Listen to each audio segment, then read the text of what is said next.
And our special guest tonight is Howard Bloom, the genius of the beast, a radical revision of capitalism. More with Howard in just a moment on Coast to Coast AM. Howard, you tell of an incredible story of what you say unemployed bees. Explain that one. I like this story. Well, we're getting down to the sense of meaning. I mean, we're talking about the fact that America has a vision deficit. And it's up to people like you and me, articulators, to express it. It's mostly up to the president to express it. But even bees, you can see how bees suffer when they don't have a sense of meaning. A beehive breaks down roughly like this. 95% of the bees are nice conformists that do what everybody else does. 5% of the bees are nonconformists, and they go out on what seem to be self-gratifying runs that mean nothing, just indulging themselves. So the 95% of the bees that are all conformists will go out to the flower patch of the day, get some pollen, bring it back to the hive, and then go out for another load of cargo. Meantime, the explorer bees, the bees that seem to be doing nothing, the bohemian bees, the artists, are out wandering around, looping back and forth, seemingly going nowhere, just having a good time. But eventually, a problem develops. The bees that are out there doing what everybody else is doing come back with less and less pollen. And as they come back with less and less pollen, a strange thing happens to them. There's a set of unloaders inside the hive, unloader bees. And those unloader bees are in contact with the bees inside the hive, and they know what the hive needs.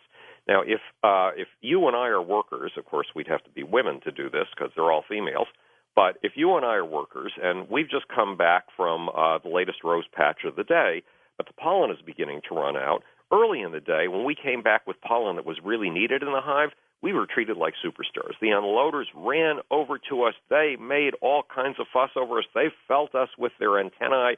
They looked us over, and they unloaded our pouches, or hip pouches, these special bristle-carrying hairs, as rapidly as they could. But now we're showing up empty-handed. And the unloader bees come over, and they take one look at us. They just do a quick survey. And if we have nothing they find of value, they turn their backs on us in a way that is savage. It's called rejection by the bee researchers. And eventually, they won't come over to see us at all. And we'll go back out, convinced that the same place for a paycheck is going to prove valuable. We're going to go back over to that rose bush over and over again, come back with less and less. But every time we come back, we're going to move more slowly. We're going to get more discouraged. We're going to have to go into the hive and beg for food because we're not finding any out there in the rose bush. And eventually we get so discouraged that we just stay in the hive in a state of total depression with no sense of meaning to our lives whatsoever. And then what happens? Well, those bohemian bees, the artists, yep, the ones who were just off indulging themselves? Mm-hmm. Well, some of them have run into new sources of pollen and nectar. Some of them have run into new flower patches. And usually about 4 or 5 of them come back and they dance. They dance to advertise their finds. They dance to advertise the new flower patches that they've discovered. And you and I are suffering. We're wandering around in a daze. We need something to excite ourselves because bees are very much like humans. Our body temperature is even downward in such a state of depression. So what do? We go over to entertain ourselves by watching the dancing bees. And if one of the dancing bees manages to excite us a little bit and we become convinced that maybe she's onto something, because she's giving precise instructions on how to get to the flower patch with her little figure-8 dance, we will follow her instructions and go out to check out the site. And if we get excited about it, we'll come back and we'll become backup dancers. And of the 4 or 5 bees who are competing for attention, the bee who gets the greatest number of backup dancers wins. And then all of us discouraged bees, we're called unemployed bees by Thomas Seeley, the leading researcher on the topic. All of a sudden we have a sense of meaning again. All of a sudden we have a sense of purpose again. All of a sudden we go out to the new flower patch. We come back with our carrying baskets loaded with pollen and nectar and our bellies loaded with nectar. And the unloader bees, who were paying no attention to us when we had absolutely nothing to offer, all of a sudden come rushing over to us again, treat us like superstars, our body temperature goes up, and with great excitement, we go back to get the next load. So what does that tell you about what meaning is? What does that tell you about what excitement is about? What does that tell you makes our lives vivid? And it's like us. It is a blueprint for us. It's a blueprint for us, and it means that if you're a president, or if you're George Norrie, or if you're Howard Bloom, it's our job to come back and point to a destination. Once upon a time, there was a president named Kennedy, and his first 22 months in office seemed to be muddling around. What's worse, there was a 2-year recession during the beginning of his term. And suddenly, in his 22nd month in the presidency, he had his moon moment. All of a sudden, he had a sense of a mission and conveyed it to the American people. And he told us we were going to do the impossible, especially in a time of recession, that we were going to spend $80 billion on going to the moon. And he told us we were going to do it not because it was easy, but because it was hard. And he challenged our sense of accomplishing the impossible. He challenged our sense of doing something for the first time in the history of mankind. He challenged our sense of doing stuff on behalf of all mankind. Now, admittedly, it was hard for him to keep the motivation together and the budgets together to actually take us there. And, of course, Lyndon Johnson had to take over, and he had a hard time keeping the budgets together. But we made it to the moon. And the payoff, George, was only 800 pounds, a couple of suitcases full of rocks, if you count material payoff. But what was the spiritual payoff? Huge. Yeah, what was the payoff in terms of lifting our sense of what human beings could achieve? I mean, you know this, and I know this. Every time somebody we know who believes very passionately that he or she has his or her hands on a solution to the problems of our time comes to you or me and says, we need an Apollo program on this. Well, where did he get the concept of an Apollo program? From this absurd achievement, going to the moon, that lifted our senses of what it can be human. So, I'm talking now about things like material. You would relate to this stuff. You know that I am a spiritual atheist for all practical purposes, and I'm talking about the importance of material miracles, and I'm talking about the importance of a universe that tries to constantly transcend herself, that is constantly trying to lift herself above herself, and how we are part of that process of transcendence. And when I use terms like lift, terms that have to do with height, it sounds like just poetry and rhetoric, right? It does. But it's biological. I'm talking about biological stuff. We probably have talked, because we've had about 40 conversations, and we have probably talked about this before, but when lizards go up against each other to see who's going to be the top lizard in the group, and they do, it's a height contest. The lizards are trying to see who can raise his chin the highest, who can get the closest to the skies. When crustaceans, when lobsters or crayfish go up against each other in showdowns to see who is going to be the top lobster or crawfish, it's the same thing. It's a height contest. It's a contest to see who can use his very powerful tail muscles to lift his head the highest.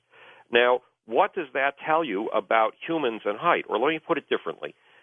There's an old Bloomism.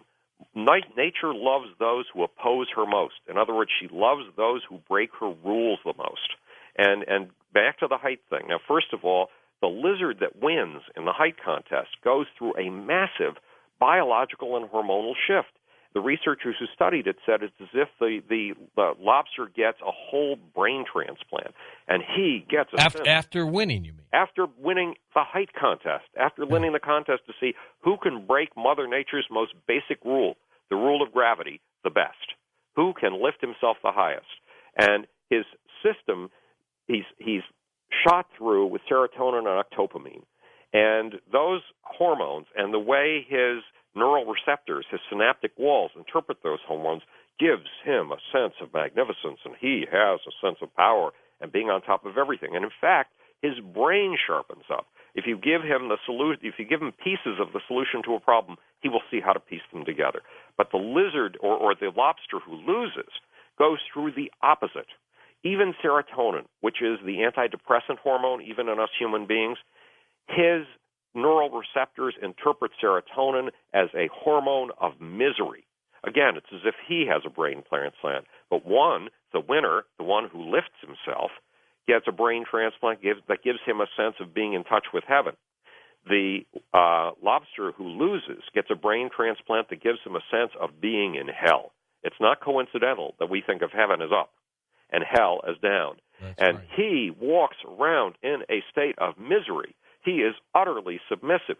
He tries to make himself almost invisible. And the same thing happens in lizards. Now, lizards and lobsters parted company on the tree of life approximately 600 million years ago, which indicates that this goes back 600 million years or more, that height and what it means to us creatures, us living creatures, is built in. And here's another little lesson on height. Now, bear with me, because I'm going to do anthropomorphism, and that's forbidden in science. I'm going to act as if dinosaurs could talk. But I'm really going to be talking about the kind of conversations they were holding with genetic differences. Once upon a time, 220 million years ago, there was a group of loony dinosaurs. And if they'd been able to talk instead of just expressing themselves through genes, they would have said, hey, we got this idea. You know, there's all this space up above our head. We're going to go up there and see what we can find. Well, if you and I have been around and we have been conservative, crusty dinosaurs or conservationist dinosaurs, we would have said, what are you talking about? Look above your head. What's up there? Empty space. There are clouds and stars. Are you going to eat clouds and stars? Down here is everything good, everything green. Mother Nature's bosom is down here. This is where Mother Nature takes care of you. This is where food and shelter are and everything that you know. Well, guess what happened to the dinosaurs who were conservatives and stuck to the ground? They're not here anymore. That's right. They disappeared 65 million years ago. And the dinosaurs who decided to go up into that empty space where there was absolutely nothing to eat and nothing practical to be seen anywhere? Well, they're still around. They're called birds, right. Yep. Now, the other thing about those birds, George, is that there are twice as many species of birds as there are of us ground-hugging mammals, which means there are twice as many ways of making a living in the sky, in the nothingness, in the emptiness of space up there, as there are down here on the ground. And there's another little trick. The animals that took to the air, and this includes bats, mammals who took to the air, live approximately 60% longer than those of us who stick to the ground. So is Mother Nature trying to tell us anything here? Probably a lot, Howard. It's right there under our noses. Yeah, look up, look up, look up. And that's what, when we are spending so much time looking at carbon sequestration and looking at the limits of the resources that are running out on this earth and looking at the ways that we have plundered and raped this planet, all visions of limitation, all visions of looking down, that we are not looking up. And looking down is poison to us biologically. It is poison to our spirit. We're talking about the neurohormones of the soul here. It's poisonous to the human soul. There's a big story going on. It'll break tomorrow. China is going to try to tell banks worldwide, right, cut back your lending. You're going too far. China, how can they do this? I guess because they own everything. Because they own everything, and once upon a time we owned everything. But if we're going to own anything in the future, we're going to have to stake out a future where nobody else is. We're going to have to follow the paths of the dinosaurs that looked up. We're going to have the kind of courage that Kennedy had when he was in the middle of a recession in 1961 and 1962, and the courage to do impossible things. We're going to have to call on people to do things not because they're easy, but because they're hard, because this is the Chinese century, and it's our job to make sure that it is not just the Chinese century. I have two friends who have spent the last couple of years working in China, and they find the lack of freedom to speak absolutely stifling. You made a statement. I don't know if the listeners could hear it because it ran during the news period. That's our little promo we send to the station. So okay, well, you heard it because you're on hold. Okay, well, I hope they heard it too, because you said that this is one of the most contentious times you have ever lived through, and it is very hard for the people on the left to talk to the people on the right, and instead of having civil conversations these days, they turn their backs and reject each other. I mean, I'm paraphrasing you, but did I get the essential message right? Yes, you did. And one of the things that makes this country utterly unique is the ability to have rich civil discourse. We invented something back at the very beginning of the Industrial Revolution around 1760 that no other culture on this planet, no other civilization has ever invented, and it's called the protest industry. And it began with the anti-slavery movement in the 1760s to 1780s. And within roughly 28 years of that movement's creation, of its birth, it had already achieved major legislative success and had gotten slavery banned in England. Well, in 1848, that movement took a move up with Henry David Thoreau, who objected to the Mexican War in 1848 and came up with the concept of civil disobedience. And the concept of civil disobedience leaked over to India. And it led to Gandhi and his massive use of an American invention, civil disobedience. But this is the only civilization that has ever encouraged this kind of richness of discourse in the history of mankind. China does not have this kind of richness of discourse. And more countries are following the Chinese model. It's called the new autocracy. Venezuela is being swayed by it. Brazil is being swayed by it. All of the countries in Southeast Asia, according to my correspondents in Cambodia and Laos, and Malaysia, are being swayed by it right now. And if they fall into step with the Chinese model, yes, they're going to keep the richness of entrepreneurialism because the Chinese have learned to do that since Deng Xiaoping, but they're going to lose the richness of freedom of speech and, even more important, of the kind of tolerance that lets me sit down with a guy named Latif today at the tea lounge who's black and lets us exchange ideas ferociously, because the Han, the Chinese, are very racist. The Han race is it. Any other race is subjugated in China. We need this richness. I mean, one of Jim Fallows, who's the national correspondent for The Atlantic, one of his insights over the course of the last 20 or 30 years is it's the richness of this mongrel society that makes us special. And this is a society worth living in and dying for, frankly. But we don't see it, and I'm trying to wake us up. Do you think we're going to pull out of this in the next couple of years, or is it going to be longer? You know, a lot of it's going to depend on you and me. We are the articulators. A lot of it's going to depend on the success of the little thing that I was doing with India last week and today to try to get new messages into the White House, into the Obama administration. And I wasn't kidding around. This is real stuff. When we were doing it just a half an hour, I was on with India just a half an hour before you and I got on the phone. It's going to depend on the listeners, the people who are listening to us right now. We're all going to have to pull very hard to not so much reject the negativism, because it's useful to look at pitfalls. You don't want to fall into a well and break your neck, because you're looking at the stars.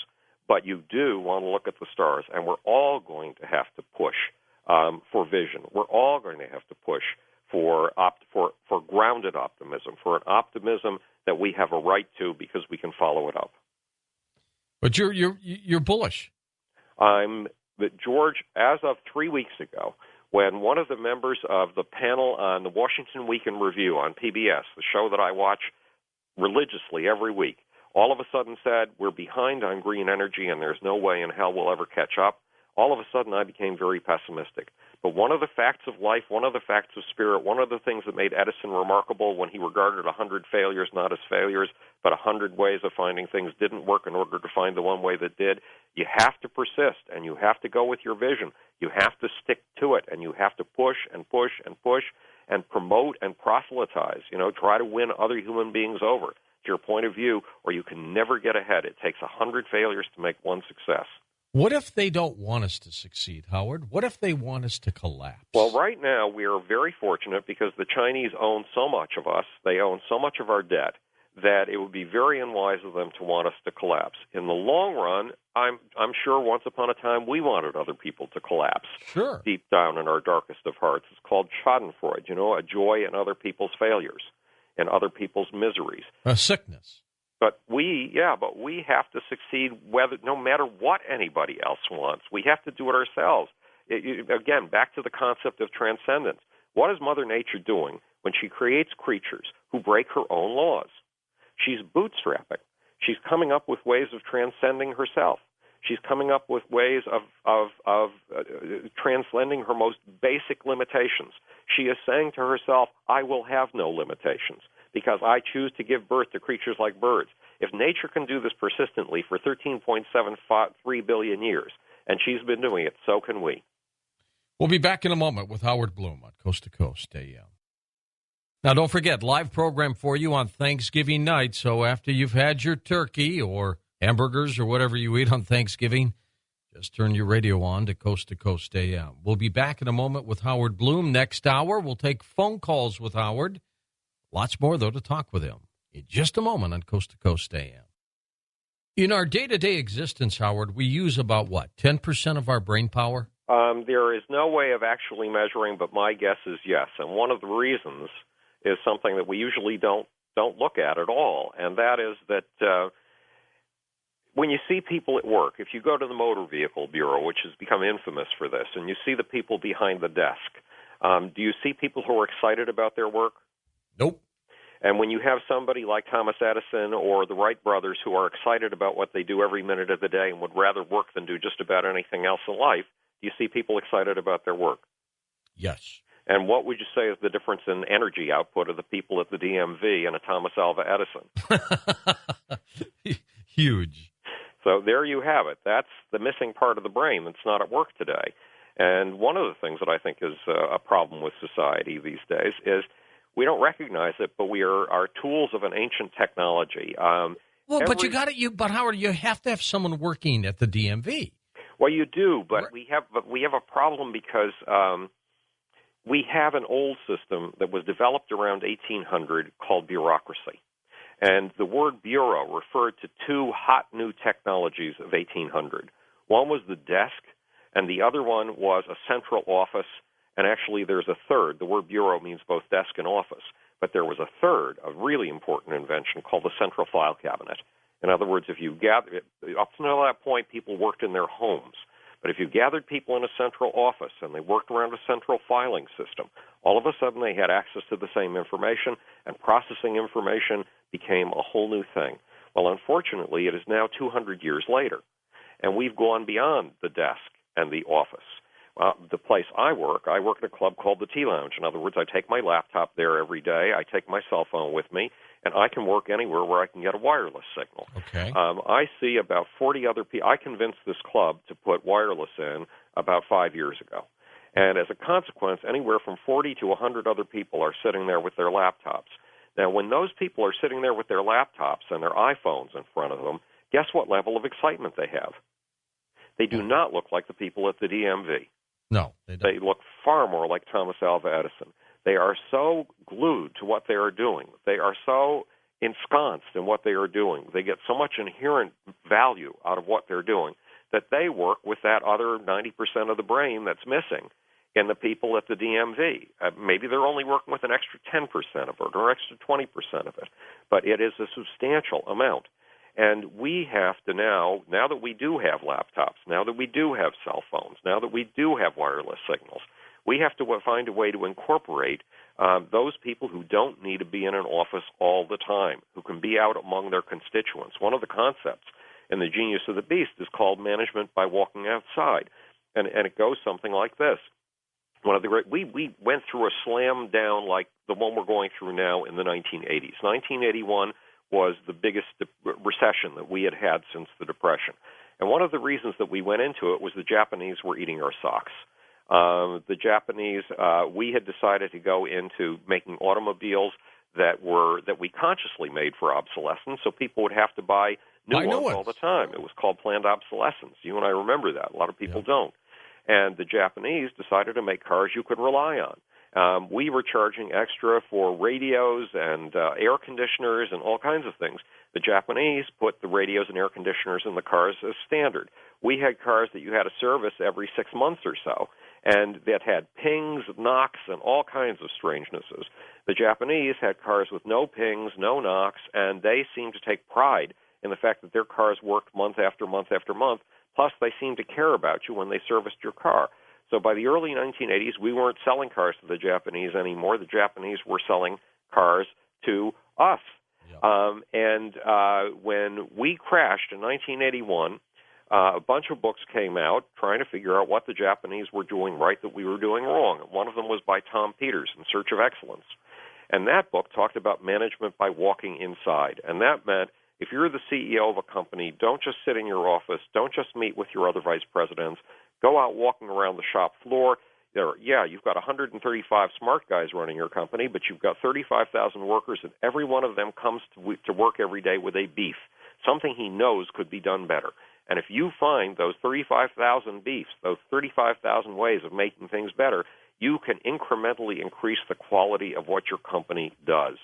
That was management by walking inside. The Genius of the Beast calls for management by walking outside, being among your customers, being among the people that you serve, being among them so that you can use your tuned empathy, so you can feel the way that they feel, so you can anticipate their needs. And there was an example in the book of a woman that I met who did this. I was having my hair done at a Japanese haircutting salon in Manhattan because it was the only place in my building. I didn't want to have to walk anywhere. I couldn't stand the time away from work.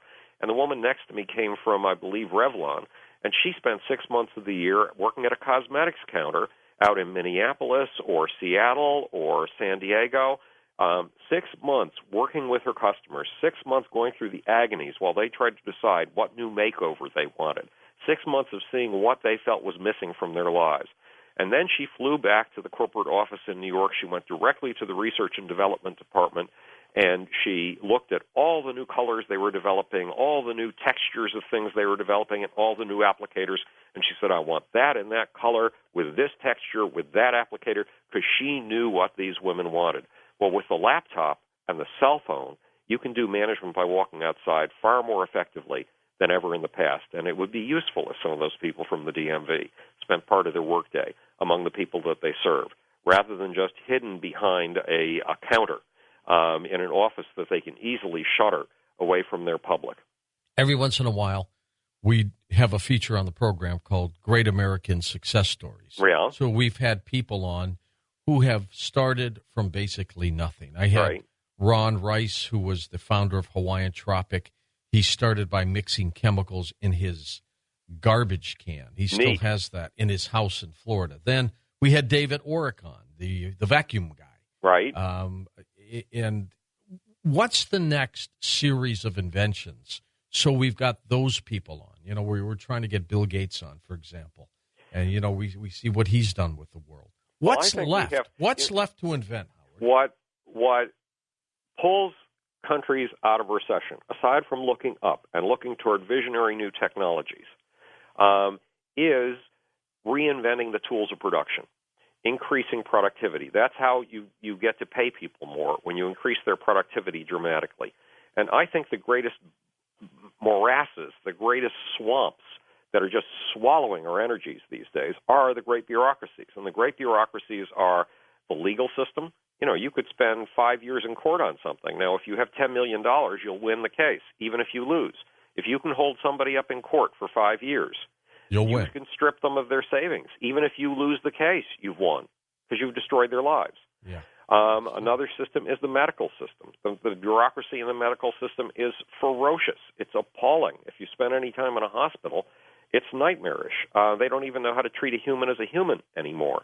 Another great bureaucracy is the government, and the fourth great bureaucracy is the corporate system, because it all operates on bureaucracy. And in my time in corporations, the worst sin that I saw was that people despised their own customers. And they could do that because they were so insulated among themselves, particularly at BlackRock in the days of CBS, which was a great company. And even in this great company, people despised their customers.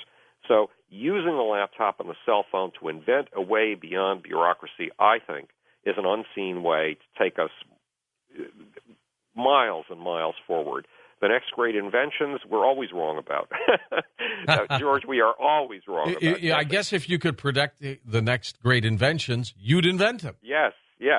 I mean, you know, fantasy, one of the things I'm trying to cover in this, because it's the spiritual dimensions of what we call capitalism and an economy in this book, is the way that fantasies power an economy. Because there's something called an infrastructure of fantasy in there. And if you've got time for the story, it goes like this. Once upon a time, there was a loony guy in Paris. It was 1860, or it was 1865. The American Civil War had just concluded. He was trying to make a living as a stockbroker. It really wasn't working out. He was working for his brother. And he had a nutty notion. There was a huge cannon that had been invented at the end of the Civil War in America, and it could hurl a thing the size of a king-size bed, the size of a Volkswagen van. So he started writing. Now, how are you going to make money as a writer? Anybody in his right mind knows you can't make money as a writer. But he started writing. What's worse, the story was about this. It was about taking an entire carriage, taking off the wheels, putting it into the mouth of this cannon, and then lighting the gunpowder underneath it. How could you possibly have that carriage survive? Much less, because he had another idea, put people in the carriage. Mm-hmm. and you're now going to fire this carriage out of a cannon, and you think anybody's going to live through this experience? It was a ridiculous idea. And beyond that, he wanted to fire this thing all the way to the moon. That's what his story was about, firing this carriage all the way to the moon. Now, if you'd been his wife and you'd wanted to see a paycheck at the end of the week, what would you have said? Let's get to work here. Let's do Jules, a real you're crazy. Stop monkeying around with this stuff. It's never going to make us a living. I'm going to leave you if you keep doing this kind of thing. Well, he managed to find a publisher for his work, and his work was called From Earth to the Moon, and with it he managed to invent science fiction. And but there's a remarkable thing that happens with human passions. Human passions wrap themselves around things when we're 5 years old, and 10 years old, and 15 years old, and never will quit. That's called imprinting, and I call those things passion points. Well, around the turn of the century, there were two guys who grew up as little kids reading Jules Verne's From Earth to the Moon. And they imprinted on it. Their brains just wrapped themselves around it. They spent their whole lifetime trying to think of how to achieve in reality what Jules Verne had dreamed about. And they had another idea. Don't put the explosives in the mouth of the cannon. Put them in the back of the carriage. Now, George, how crazy is this? Do you want to be a passenger in a carriage? Would you put the explosives in the back? How likely are you to survive lighting those explosives? Nonetheless, they pursued this idea, and there were certain precedents for it. The Chinese had invented these things called rockets. We had used those rockets in the War of 1812. They were called Congreve rockets. Firecrackers, right? Yeah, and rockets, the Congreve rockets that are the rockets' red glare bombs bursting in air in our national anthem. But rockets to take people into space, this was a ridiculous idea. So both of them wrote books. One of them was named Tsiolkovsky. He was in Russia. He wrote a book about how to get into space using rockets. The other one was a guy named Oberth. He was in Germany, and he wrote a book about how to get into space building rockets. Well, guess what? In the next generation of kids, there were a couple of kids who at the age of 5 and 10 read not just Jules Verne, From Earth to the Moon, but also Tsiolkovsky and Oberth. And they grew up with their brains wrapped around this passionate notion of getting people into space with rockets. One of them was named Wernher von Braun. And he eventually, well, of course, he had a stroke of luck. It was hideous luck.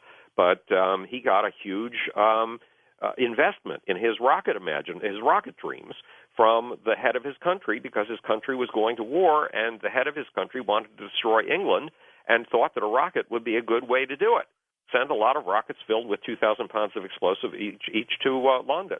That head of government was Adolf Hitler, and this program was appalling and demonic, but it gave Wernher von Braun the budget with which to pursue his dream, and eventually he brought that dream to the United States. Another dreamer named Walt Disney bought into it and put von Braun on television on Sunday nights for a while, and thus was born Tomorrowland. I remember that show. Yeah, and as a consequence, we have a space program. That's how we got men to the moon, through an infrastructure of fantasy, through men coming up with ideas that their wives would have said were crazy, and their wives would have told them, get back to work and get back to making us a paycheck. This is nonsense.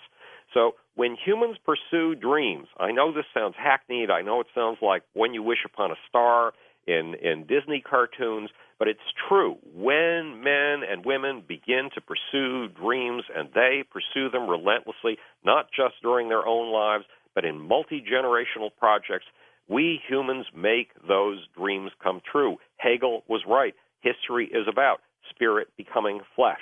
It is about fantasy becoming matter and becoming the mundane, becoming the everyday, becoming the ordinary. And you and I are part of this process, and so is everybody that we're talking to. And what is the genius of the beast about? Very much it's about this process. What do you tell the man or woman who's laid off, can't get a job, maybe they're trapped, they're in their 50s, and they just can't get a job, and if they do, it's not going to pay them what they were making? What do? They're still young, Howard. I know, and I'm 66, and I'm still young as far as I'm concerned. And Sure. Buzz Aldrin, who's a very close friend, is now 79, and he's still young as far as he's concerned. And what you tell them, and it's nothing you tell them is going to be satisfactory except I have a job for you, show up on Monday morning. But one thing that you can tell them is look into your heart and find those passion points. Find those things you wanted to do more than anything else in your life ever since you were small. And then pursue those things. Find whatever government grants are available to put you to school in those subjects. Pursue those subjects, because even if they do pay you less money, those are your dreams come true. Those are the things that excite you the most in life. That's where you'll be able to make the greatest contribution to your fellow men, not by going to work in some field that you regard as drudgery, but by going to work in some field that you regard as a dream come true. Now, that's not easy, and it's not at all easy. Nothing is easy when you're out of work. Especially, it's not easy to get yourself out of bed in the morning, and it's not easy to get the courage to even make a phone call because you think you're so worthless that nobody would want to talk to you on the phone. But if you pursue those things that excite you, you stand a far greater chance than by pursuing those things that do not excite you at all. Had the Soviet Union not gone into Afghanistan, or had the Soviet Union gotten to the moon before we did, what would have happened to them? Things changed? You're raising a really, really interesting point, because when I started running into refugees from the Soviet Union back in the 1980s who were driving cabs in New York City, you know that during the 1970s and 1980s, the mortality rates in the Soviet Union were going up. Men were dying at the age of 59, which is unheard of in the modern world for a developed country. And they were dying at the age of 59 because they weren't allowed to pursue their dreams within the Soviet system, because they were doing things they considered to be drudgery in the Soviet system. Yes, a small number of people were able to pursue their dreams, guys like Kalashnikov, who wanted to make the greatest gun in history, and the guys who were in the Russian space program. But you're right, if they had gotten there first, would that have done anything to lift their spirits in a way that would have kept them alive and flying? Because they died of discouragement. They died because they gave up. And it would have been a double whammy to our ego. And it would have been a double whammy to our ego and set us flying. It would have given us the extra gumph that we needed, the extra adrenaline that we needed to pursue space even harder. In fact, that's what did get us to put men on the moon. The Soviets putting Sputnik up there and being ahead of us was ultimately what got us to go to the moon. And we knew the Soviets had a moon program. And one of the things that Kennedy knew was that if they got there first, it was going to look very bad for us, and we had to keep our chin up, just the way that lizards have to keep their chin up in these chin-raising contests they have. We had to keep our chin up and had to continue to be a leader, and people were not going to look to us as a leader if we were in second place to the Soviet Union. So these competitive factors came into play, and one of the reasons that we're dying spiritually right now is because we don't have a sense of competition. We have a sense that even if we lay down and go to sleep forever, we will still be number one. And that isn't true, and we've forgotten what it is to be a country that's in the middle or on the bottom and to be kicked around and not to have control over our own destiny. And that is shameful. We need to wake people up. One of the things we're using with space solar power is the fact that Japanese have just put $21 billion into developing space solar power. We are hoping that that will wake up America's competitive spirits, but frankly, the media, in the same way the media didn't cover any of those statements that Obama made about all the exciting things that we're doing in new energy technologies, the media isn't covering the competition anymore. It's tucking its head under the ground the way that an ostrich allegedly tucks her head under the sand. Well, that's a good point, Howard. We're going to come back and take phone calls with you. What's your favorite part of the genius of the beast? I love the fact that there's a transcendence engine at work. I love the fact that this universe is accomplishing material miracles. I love the fact that this universe is doing things that only gods and saviors have ever done, and I love the fact that it's doing it through you and me. I just love seeing the creativity of the evolutionary process at work, and it's at work every day in the work that you and I do. Howard's two websites linked up at coasttocoastam.com, Howard Bloom, BLOOM.net, BigBangTango.net as well. By the way, we got a lot of folks who wanted to get my email address again over the weekend, so it's George at coasttocoastam.com. We'll be back in a moment. Phone call time with Howard Bloom on Coast to Coast AM.